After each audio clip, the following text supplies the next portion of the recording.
मेरा नाम राधिका गुप्ता है और इस पर्टिकुलर वीडियो सीरीज़ की तरफ से मैं आप लोगों को 12th क्लास की जो एनसीईआरटी है कंटेम्प्रेरी वर्ल्ड पॉलिटिक्स वो पढ़ाने के लिए आऊँगी। अब अपन बात करेंगे कि जब कोल्ड वॉर चल रहा था तो मैंने आपको थोड़ी देर पहले बोला था कि सिर्फ क्यूबन मिसाइल क्राइसिस नहीं हुआ था, बहुत सारी चीज़ें हुई थी।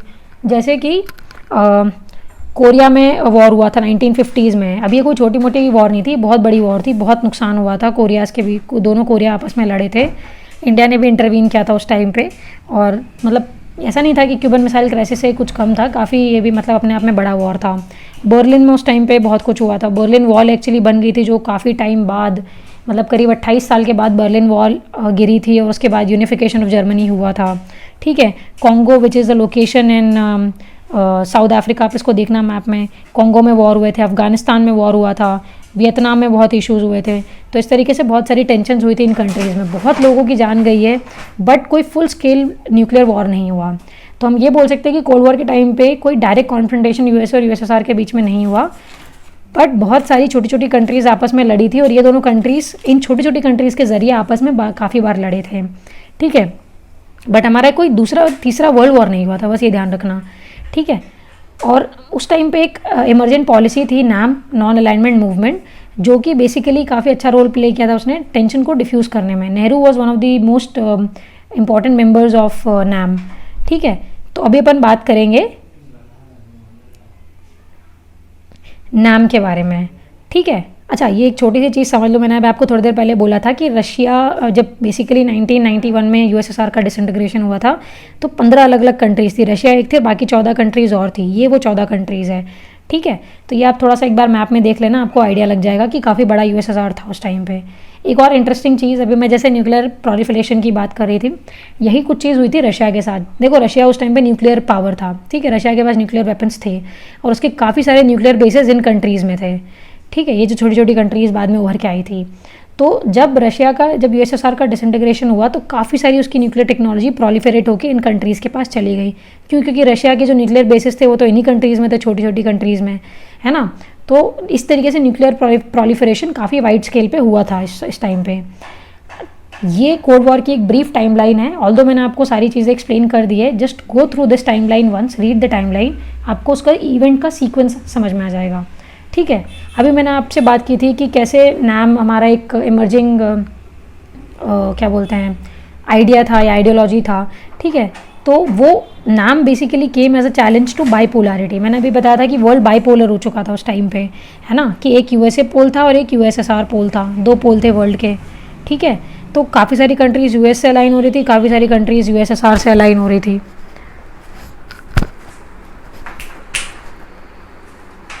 ठीक है ना।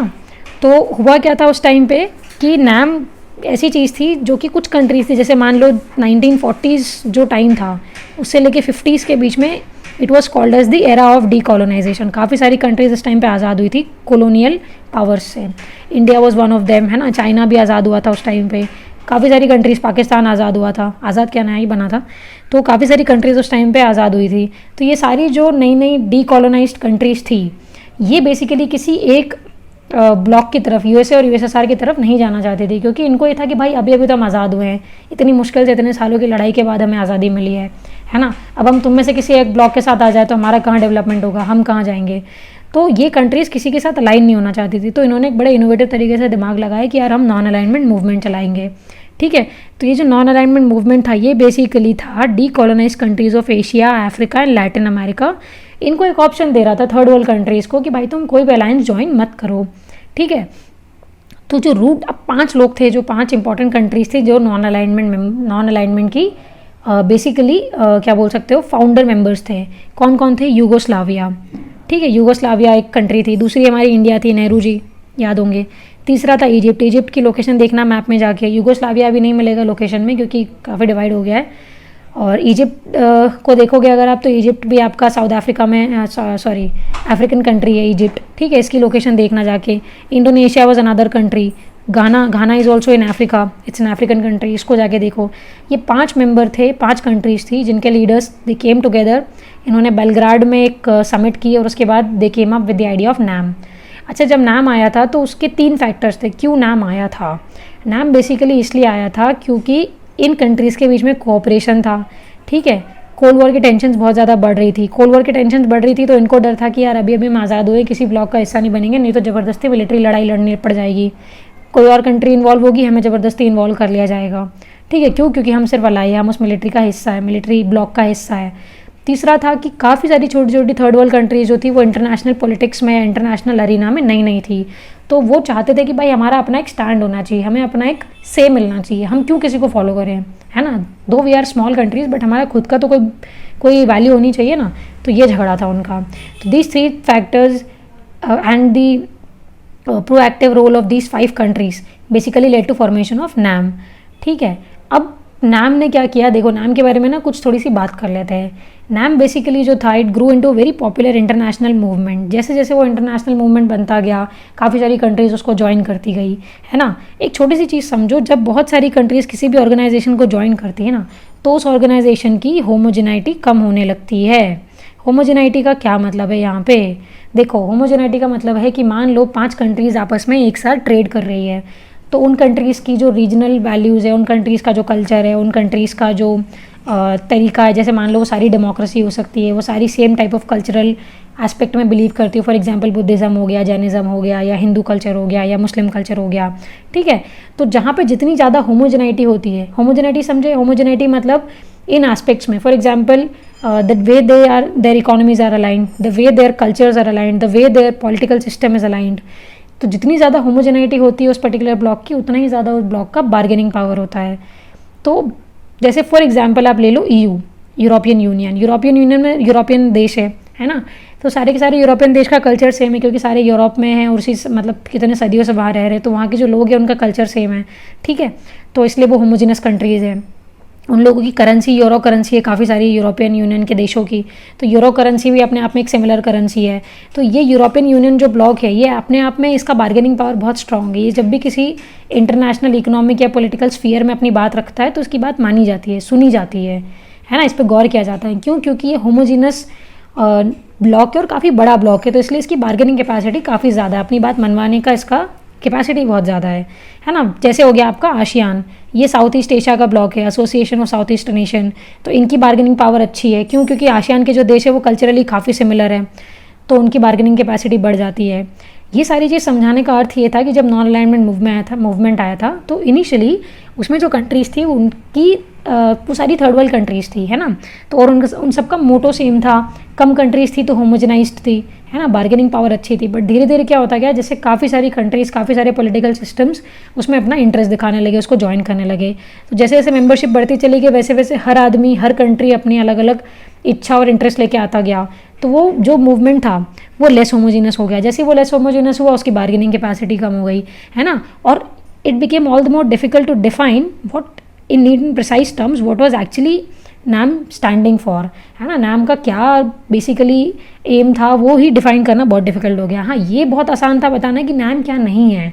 नाम क्या नहीं था, एक अलायंस का मेंबर नहीं थे नाम के मेंबर्स, बस इतना ही हम बता पा रहे थे। तो वो क्या नहीं है ये हम बता पा रहे थे, लेकिन वो क्या है ये हम बता नहीं पा रहे थे अच्छे से, ठीक है। कई लोग नाम को बोलते हैं कि आइसोलेशनिज्म था, या लाइन जो पॉलिसी थी वो आइसोलेशनिज्म की पॉलिसी थी, या फिर नाम न्यूट्रल ब्लॉक था। ऐसा नहीं है, मैं बताऊंगी नाम क्यों आइसोलेशनिज्म नहीं था, आइसोलेशनिस्ट नहीं था, और क्यों वो न्यूट्रल नहीं था। सी, नाम वॉज नॉट आइसोलेशनिस्ट।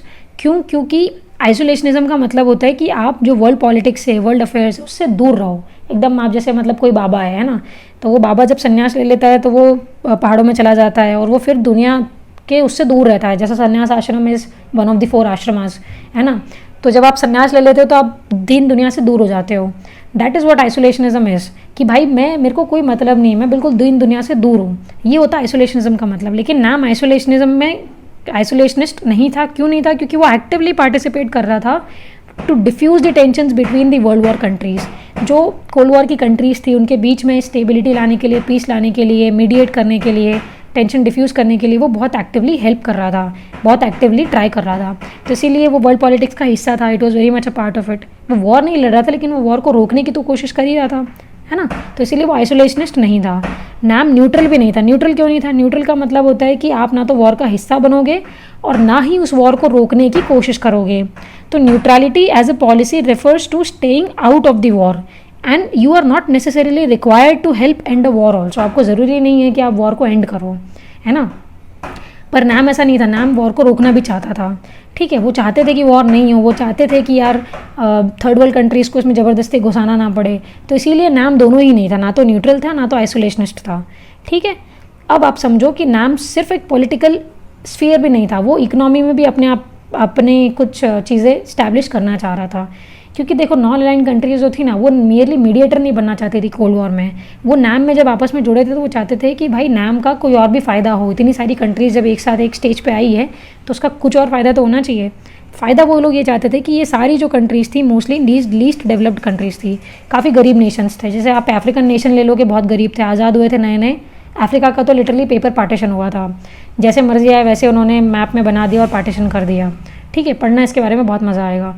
तो लीस्ट डेवलप्ड कंट्रीज़ बेसिकली जो थी वो चाहती थी कि उनका इकोनॉमिक डेवलपमेंट हो, बट इस तरीके से नहीं हो कि वो किसी एक मिलिट्री ब्लॉक का हिस्सा बने और जो बड़ी कंट्री है यूएसएसआर हो गया, वो इनका मिनरल वगैरह एक्सप्लॉइट करे in the name of providing them economic aid. इस तरीके से वो लोग अपने आप को डेवलप नहीं करना चाहते थे। तो उस टाइम पे क्या हुआ, UNCTAD is another organ of United Nations conference on trade and development. 1972 में इसने एक पेपर निकाला। क्या था वो paper? Towards a new trade policy for development. तो इस पेपर में या इस रिपोर्ट में उन्होंने बोला कि एक रिफॉर्म होना चाहिए ग्लोबल ट्रेडिंग सिस्टम का या ग्लोबल इकोनॉमिक सिस्टम का, जो उन्होंने प्रपोज किया। क्या प्रपोज किया है कि जो एलडीसीज है उनके पास कंट्रोल होना चाहिए उनके खुद के नेचुरल रिसोर्सेज का, कि जो नेचुरल रिसोर्सेज है लीस्ट डेवलप्ड कंट्रीज़ के, वो उनकी खुद की सॉवरेन प्रॉपर्टी है। It should not be exploited by the developed western countries, है ना, in the guys of bringing in more economic development.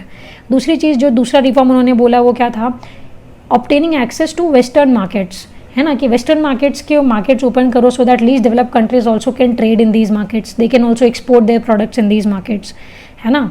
तो आप डिफिकल्ट मत बनाओ लीस्ट डेवलप कंट्री के लिए कि वो अपना मार्केट, वो अपना प्रोडक्ट आपको एक्सपोर्ट ही ना कर पाए। जैसे मान लो अगर आपने लेवीज लगा दी उनके ऊपर, या आपने बहुत सारे टैरिफ बैरियर्स लगा दिए, सैनिटरी फाइटोसैनिटरी मेजर्स लगा दिए, तो जो छोटी कंट्रीज़ है वो बड़ी कंट्रीज़ को कभी अपना प्रोडक्ट एक्सपोर्ट ही नहीं कर पाएगी। तो they wanted this sort of reform in their trading system.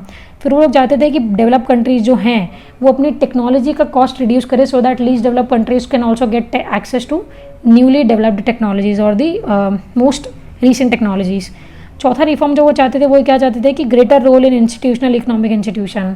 ये चाहते थे कि जैसा ऐसा नहीं हो कि यार वर्ल्ड ट्रेड ऑर्गेनाइजेशन एक ऑर्गेनाइजेशन बना और सिर्फ जो मेजर डेवलप्ड इकोनॉमीज़ है उन्हीं का से है उसके अंदर, वही बेसिकली आर्म ट्विस्टिंग कर रहे हैं, है ना, वही बेसिकली जो है आपका ये सारा कुछ क्या बोल सकते हो आप, खिंचाई कर रहे हैं कि नहीं यार इसी तरीके से इकोनॉमिक ऑर्डर बनना चाहिए, इसी तरीके से आपके रूल्स एंड रेगुलेशंस बनना चाहिए। वो चाहते थे कि लीस्ट डेवलप कंट्रीज़ के पास भी इक्वल से होना चाहिए इन दी इंटरनेशनल इकोनॉमिक इंस्टीट्यूशंस, ठीक है। तो पॉलिटिकल एस्पेक्ट भी मैंने आपको समझा दिया नाम का, मैंने इकोनॉमिक एस्पेक्ट भी आपको समझा दिया नाम का। तो यहाँ से आपकी एनसीईआरटी के पीछे एक क्वेश्चन है कि NAM was more than just an political organization, उसको आप इस तरीके से आंसर कर सकते हो, ठीक है। अब इंडिया एंड नाम, देखो मैंने आपको बताया था कि नाम के 5 फाउंडिंग मेंबर्स थे, उसमें से India was one of them, ठीक है। तो हुआ क्या था कि नाम में बेसिकली इंडिया का काफ़ी मेजर रोल था। कैसे था कि India basically was a leader of नाम, है ना। तो इंडिया का रिस्पॉन्स जो था 2 फोल्ड था नाम के लिए। पहला था कि भैया हम जो है बाहर की पंचायत से दूर रहेंगे, हम कोई अलायंस का हिस्सा नहीं बनेंगे, ना यूएसए ना यूएसएसआर, हमें सबके साथ अच्छे रिलेशनशिप चाहिए। तो उसने बोला we will stay away from the 2 alliances. दूसरी चीज़ उसने बोली that they raised their voice against the newly decolonized countries becoming part of their alliances. तो वो क्रिटिसाइज भी करते थे कि यार जो नई नई डीकॉलोनाइज्ड कंट्रीज़ है अगर वो हिस्सा बन गई इन अलायंसेस का, तो वो अपनी वॉइस इनके अगेंस्ट भी रेज करते थे कि आप ऐसा मत करो, इस अलायंस को बढ़ावा मत दो, ठीक है। तो India's policy was neither negative nor passive. ऐसा क्यों बोला ऑथर ने? ऐसा इसलिए बोला ऑथर ने कि भैया इंडिया की जो पॉलिसी थी वो नेगेटिव या पैसिव नहीं थी। पैसिव क्यों नहीं थी? क्योंकि हम भाग नहीं रहे थे किसी चीज़ से, ठीक है। नॉन अलाइनमेंट का मतलब ये नहीं था कि आप भाग जाओ, इसका मतलब था एक्टिवली इंटरवीन करो वर्ल्ड अफेयर्स में। तो इसीलिए पैसिव नहीं है, एक्टिव पॉलिसी है। पैसिव होता है जब आप बैठ जाते हैं, अलूफ हो जाते हैं, वो पैसिव पॉलिसी होती, ठीक है। नेगेटिव क्यों नहीं थी? क्योंकि ये चीज़ों को रोकना चाहती थी, वर्ल्ड वॉर को रोकना चाहती थी, न्यूक्लियर वॉर को रोकना चाहती थी। तो इसीलिए ये पॉजिटिव पॉलिसी, नेगेटिव पॉलिसी नहीं थी, ठीक है। They wanted to reduce the differences between the alliances and thereby prevent escalation of the full scale war, ठीक है। अगली चीज़ जो आपको समझनी है वो ये समझनी है कि कोल्ड वॉर के दौरान भी इंडिया ने रिपीटेडली कोशिश की कि वो अलग रीजनल ऑर्गेनाइजेशंस को या इंटरनेशनल ऑर्गेनाइजेशंस को रिवाइव कर पाए या एक्टिवेट कर पाए, जो अपनी वॉइस दे, जो बोले कि यार यूएसए और यूएसएसआर का पार्ट मत बनो, ठीक है। तो Nehru reposed great faith in genuine commonwealth of free and cooperating nations, कि मतलब यार जो भी जेन्युइनली फ्री और कोऑपरेटिंग नेशंस है, कॉमनवेल्थ कंट्रीज़ है, वो आपस में आए and they raise their voice against all of this, ठीक है। सो कई लोग बोलते हैं कि you know NAM was nothing but a noble international organization या noble international cause and it had little to do with India's real interest. कई लोग बोलते हैं कि नेहरू ने मतलब ऐसा था कि इंडिया के इंटरेस्ट को ध्यान में नहीं रखा था, बस ऐसे ही नोबल इंटरनेशनल कॉज के लिए वो काम कर रहे थे। ऐसा नहीं है। नैम दो इट वॉज मतलब इंडिया के इंटरेस्ट के लिए नहीं बनाया गया था, बट इसने it did serve some of India's interest really well. जैसे इंडिया को इंटरनेशनल डिसीजन और स्टैंसेस में मौका मिला कि इंडिया अब अपनी इंटरनेशनल स्केल पे, इंटरनेशनल स्टेज पे अपनी वॉइस दे पा रहा था कि नहीं हम इसके साथ हैं, हम इसके अगेंस्ट है, या हम इसमें बिलीव करते हैं। So that kind of say in international politics was actually provided to India because of NAM, ठीक है। दूसरा फ़ायदा इंडिया को हुआ है वो ये हुआ है कि it was able to balance between one super power against the other. क्या मतलब है इसका मतलब ये है कि यार अगर कोई एक सुपर पावर अगर खिंचाई करने की कोशिश करेगा, है ना, लीवरेज करेगा, कि जैसे मान लो यूएसए अगर थ्रेटन करेगा इंडिया को, तो इंडिया कैन एक्चुअली प्रिटेंड कि मैं यूएसएसआर की तरफ हूँ, तो उससे क्या होगा कि दो सुपर पावर आपस में बैलेंस हो जाएंगे, तो आर्म ट्विस्टिंग का मौका नहीं मिलेगा किसी भी सुपर पावर को, और वो सुपर पावर्स फिर इंडिया को बुली नहीं कर सकते, इंडिया को ग्रांटेड नहीं ले सकते कि ठीक है तो छोटा चुल्लू सा नेशन है, कोई फ़र्क नहीं पड़ता। ऐसा नहीं है। आप you can not bully India if India has that kind of diplomatic leverage, ठीक है। बट ऐसा नहीं है कि all was good and flowery about NAM. NAM को काफ़ी क्रिटिसाइज़ भी किया गया है। अब नैम का क्रिटिसिज्म क्या है?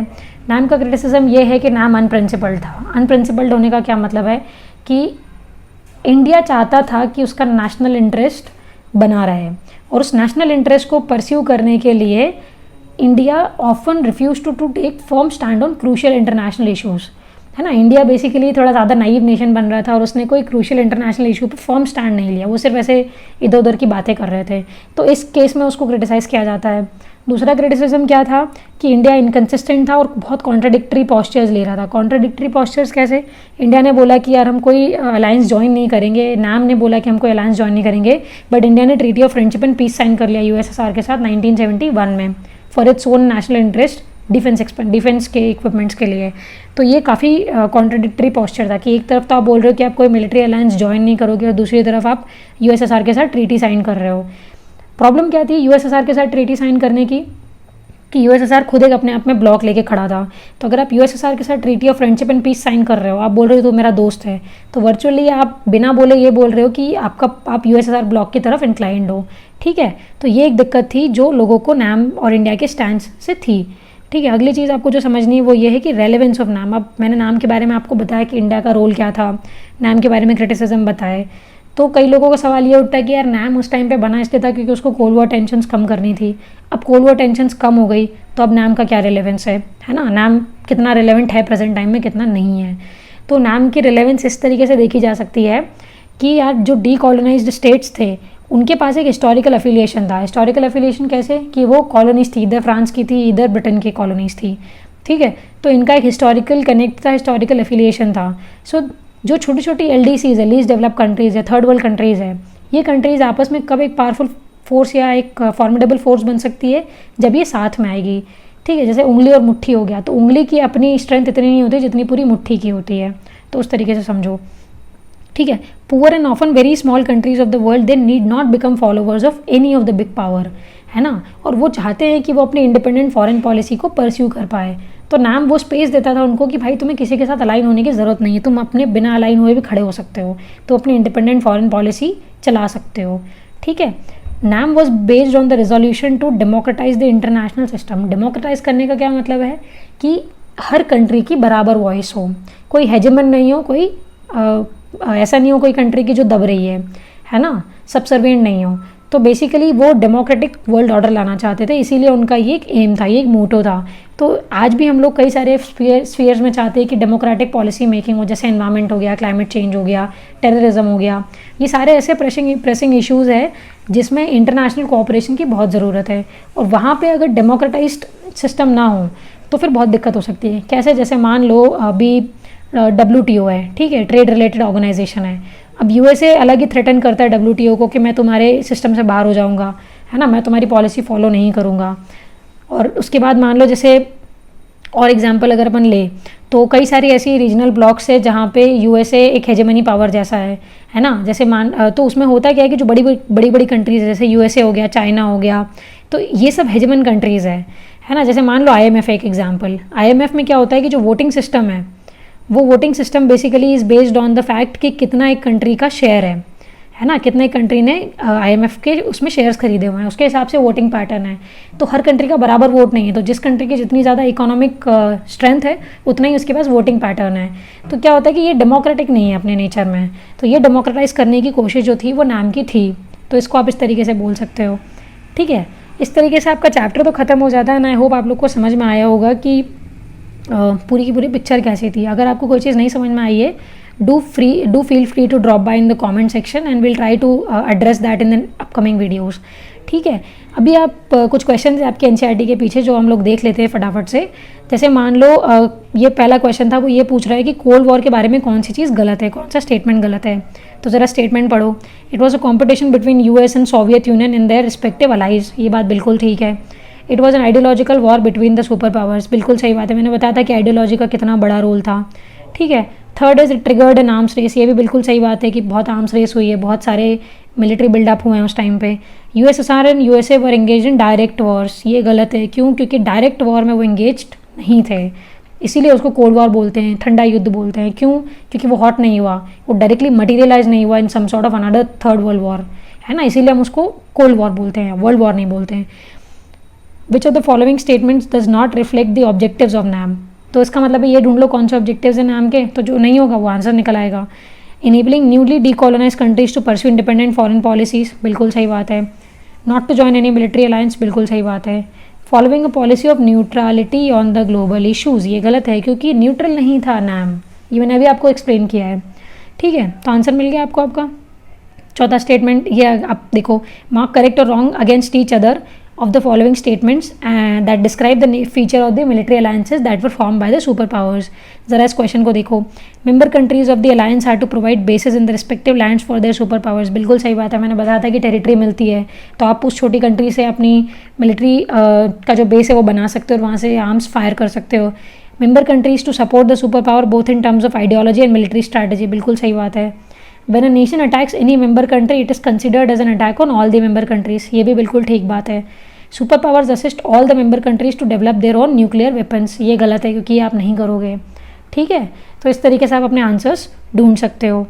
ये कुछ अलग क्वेश्चंस थे जो आपके एनसीईआरटी के पीछे थे, जैसे आप पढ़ो उसको। The cold war produced an arms race as well as an arms control race, what were the reasons for both this developments, तो पहले आप बता दो कि आर्म्स रेस क्यों हुई, फिर आप बता दो कि आर्म्स कंट्रोल क्यों हुआ। मैंने बताया था डिप्लोमेटिक चैनल्स एंगेज हुए थे और उसके बाद कंट्रीज़ को समझ में आया कि इसका कोई फ़ायदा नहीं है, इस तरीके से तो बहुत बड़ी आर्म्स रेस स्टार्ट हो जाएगी, कहीं ना कहीं आपको लिमिट करना ही पड़ेगा क्योंकि मिसकैलकुलेशन हो सकती है, क्योंकि कोई एंटी स्टेट एक्टर के पास आपका न्यूक्लियर आर्म्स जा सकता है ना। तो दोनों के ही डेवलपमेंट के रीजंस आप बता सकते हो। Why did the super power have military alliances with small countries, give 3 reasons, ये भी आप बता सकते हो कि बड़े नेशन को छोटे नेशन के पास जाने के क्या फ़ायदे थे। ठीक है, sometimes it is said that the cold war was a simple struggle for power and ideology had nothing to do with it. ठीक है, उसमें भी आप एक्सप्लेन कर सकते हो कि क्यों आइडियोलॉजी का एक बहुत बड़ा रोल था, मैंने आपको एक्सप्लेन किया है। What was India's foreign policy towards USA and USSR during the Cold War era? NAM, है ना। Do you think that the policy has helped India's interest? बिल्कुल, NAM ने इंडिया के इंटरेस्ट कैसे सर्व किए हैं वो आप बता सकते हो, है ना। इंडिपेंडेंट फॉरेन पॉलिसी चलाने का मौका मिला था इंडिया को, किसी के साथ अलाइन नहीं होना पड़ा। ठीक है, इकोनॉमिक डेवलपमेंट भी हो गया, नेशनल जो अपना इंटरनेशनल इकोनॉमिक वर्ल्ड ऑर्डर बना था उसके बाद। ठीक है, NAM was considered a third option by third world countries. Third option कैसे? फर्स्ट ऑप्शन क्या था? USA, second option USSR, third option NAM. How did this option benefit their growth during the peak of the cold war? इसमें आप explain कर दो कि इसमें आप वो सारे पॉइंट्स लिख सकते हो जो एक बड़ी कंट्री जो अपनी छोटी कंट्रीज़ के साथ मिलिट्री अलायंसेस कर रही थी उसमें वो यूज़ करती थी। तो अभी आप इसको उल्टे तरीके से कैसे लिख सकते हो? आप ये बता सकते हो कि जो छोटी कंट्रीज़ थी, जो थर्ड वर्ल्ड कंट्रीज़ थी, वो जब नैम में आई तो उनको कोई मिलिट्री अलायंस ज्वाइन नहीं करना पड़ा, वो अपनी इंडिपेंडेंट फॉरेन पॉलिसी चला सकते थे। तीसरी चीज़ वो लोग क्या कर सकते थे, वो लोग बेसिकली बाउंड नहीं थे कि उनको इकोनॉमिक पैसा जो है, मतलब जो मेंटेनेंस का पैसा है मिलिट्री के एड के लिए, वो बड़ी कंट्रीज़ को देना पड़ेगा। कोई पर्टिकुलर शेयर ऑफ मनी या एक्सपेंडिचर उनको इन मिलिट्रीज़ में नहीं करना पड़ेगा। चौथी चीज़ क्या थी कि अगर कोई फुल स्केल वॉर होता है तो ज़बरदस्ती उनके आदमी नहीं मरेंगे, है ना। तो ये सारी चीज़ें, ये सारे बेनिफिट्स जो थे, perceived benefits as well as the tangible benefits, ये दोनों चीज़ें आप इसमें लिख सकते हो। What do you think about the development of NAM has become irrelevant today. अब इसमें आप बता दो कि क्यों नाम अभी रेलेवेंट नहीं है और क्यों नाम अभी बहुत रेलेवेंट है। आई होप आप लोगों को समझ आया होगा जो हमने इसमें कवर करने की कोशिश की है। If there is anything that you have not understood, please feel free to drop by in the comment section and we would be very happy to incorporate that और solve that issue in the upcoming video lectures.